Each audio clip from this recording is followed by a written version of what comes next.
तर हा व्हिडिओ आहे AIB 22बद्दल, जी की आपली एक्झाम नोव्हेंबरमध्ये आहे. AIB म्हणजेच ऑल इंडिया बार एक्झाम 22nd नंबरची एक्झाम आहे. फर्दर या एक्झामचा सिलेबस काय आहे तर ते आपण बघूयात. तर फर्स्ट सिलेबसमध्ये टॉपिक आहे कॉन्स्टिट्यूशनल लॉ. त्याचे नंबर ऑफ क्वेश्चन्स किती आहेत तर 10. पुढं जाऊयात. सेकंड जो टॉपिक आहे तो आहे IPC इंडियन पिनल कोड आणि ॲडिशनल अँड म्हणजे आहे बघा न्यू भारतीय न्यायसंहिता. म्हणजेच काय तर ओल्ड जो IPC आहे आणि आत्ताचा नवीन BNS हे दोन्ही पण आपल्याला करायचे आहेत. नंबर ऑफ क्वेश्चन्स किती येणार आहे तर 8 क्वेश्चन्स येणार आहेत. पुढे थर्ड टॉपिकला गेल्यावरती आपल्याला दिसेल CRPC criminal procedure code and ॲडिशनमध्ये इथे बघा न्यू भारतीय नागरिक सुरक्षा संहिता. आता यामध्ये पण सेम IPC सारखं CRPCमध्ये BNSS हे ॲडिशनल आहेत. नंबर ऑफ क्वेश्चन्स किती आहेत 10 आहेत. पुढे पाहिल्यावरती आपण CPC code of civil procedure यामध्ये नंबर ऑफ क्वेश्चन 10 आहेत 10. पुढे फिफ्थ नंबरला एव्हिडन्स ॲक्ट. तर या दोघांचं ॲडिशन होऊन नंबर ऑफ क्वेश्चन्स किती आहेत 8 आहेत. पुढे 6वा point alternative dispute redressal including arbitration.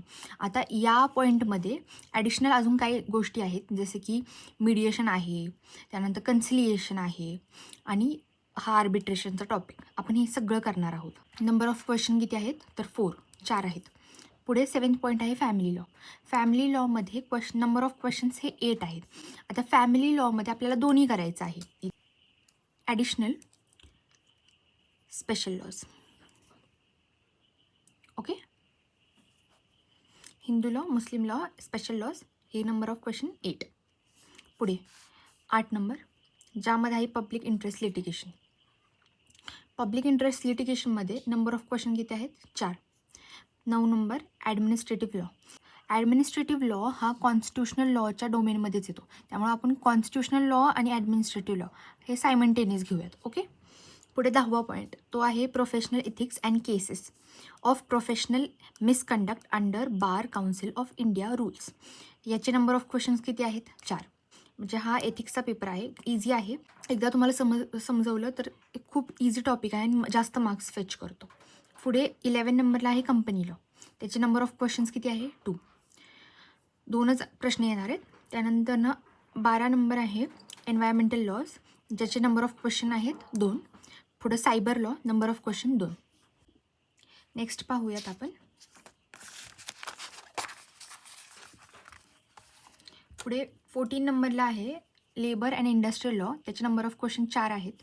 त्यानंतर लॉ ऑफ टॉर्ट्स इन्क्लुडिंग, आता त्यामध्ये काय काय इन्क्लूड होतं, motor vehicle act, consumer protection law हे दोन्ही पण याच्यामध्ये इन्क्लुडेड आहे. प्लस अजून आपण एक सब टॉपिक घेणार आहोत, ते आता तुम्हाला लेक्चरच्या वेळेस समजून जाईल, पण यामध्ये आपण एक अजून सब टॉपिक घेणार आहोत. ते नंबर ऑफ क्वेश्चन्स 5 आहेत. हे टॉपिक दिसताना वाईट दिसत आहेत, पण सगळ्यात जास्त मार्क्स मिळून देतात, कारण की याचे आन्सर्स आपल्याला इंडेक्समधूनच भेटतात. आय अग्री की बाकीचे जे टॉपिक आहे जसे की कॉन्स्टिट्यूशनल लॉ असतील, बाकीचे वेरियस लॉज, त्या लॉजचेही आपल्याला इंडेक्समध्ये आन्सर मिळतात, पण याचे खूप इझिली मिळून जातात आणि खूप लवकर मार्क्स मिळतात याचे. हे 5 मार्क्स आपल्या हातचे असतात. पुढे 16 number law related to taxation. टॅक्सेशनमध्ये नंबर ऑफ क्वेश्चन्स किती आहेत 4 आहेत. पुढे 17 number law of contract, specific relief, additional कोणते कोणते आहेत, property laws, negotiable instrument act. Number of question किती आहेत 8. सगळ्यात जास्त क्वेश्चन्स आहेत मायनर टॉपिक्समध्ये. आता निगोशिएबल इन्स्ट्रुमेंट ॲक्टमध्ये 138 जो चेक बाउन्सचा क्वेश्चन आहे तो नेहमी येतो, तो त्यामुळे आपण ते एक व्यवस्थित करणार आहे. 18 नंबरचा क्वेश्चन लँड ॲक्विजिशन ॲक्ट, त्याचे नंबर ऑफ क्वेश्चन 2 आहेत. 19 नंबर इंटेलेक्च्युअल प्रॉपर्टी लॉज, त्याचे नंबर ऑफ क्वेश्चन्स 2 आहेत. असे सगळे मिळून टोटल 100 क्वेश्चन्स आहेत. ओके. पुढे additional details. Mode of examination. Mode कसा आहे तर ऑफलाईन आहे, म्हणजे तुम्हाला पेन अँड पेपर या स्वरूपातला MCQ बेस्ड क्वेश्चन पेपर असेल. त्याला तुम्हाला एक OMR शीट दिली जाईल आणि त्या OMR शीटला तुम्ही फिल करायचं आणि अकॉर्डिंगली प्रोसीड करायचं. पुढे सेकंड पॉईंट आहे ड्युरेशन. ड्युरेशन हे 3 hours 30 minutes आहे आणि जे PWD कॅन्डिडेट आहेत त्यांना एक्स्ट्रा टाईम भेटतो. पुढे टोटल नंबर ऑफ क्वेश्चन्स हे 100 आहेत. टोटल नंबर ऑफ मार्क्स हे 100 आहेत. नेगेटिव्ह मार्किंग या एक्झामला नसते. ओके, हा सर्वात जास्त प्लस पॉईंट आहे. नेक्स्ट सगळ्यात इम्पॉर्टंट गोष्ट, ज्या गोष्टीची आपल्या सर्वांना आतुरता असते, only bare acts without notes are permitted in the examination hall. म्हणजेच काय की तुम्ही तुमचे बेअर ॲक्ट हे एक्झाम हॉलमध्ये घेऊन जाऊ शकता. पण कोणते बेअर ॲक्ट्स? ज्यामध्ये नोट्स नाहीत, प्लेन बेअर ॲक्ट जे असतात ते तुम्ही घेऊन जाऊ शकता. ओके, तर आता हे क्लिअर असेल तुम्हाला.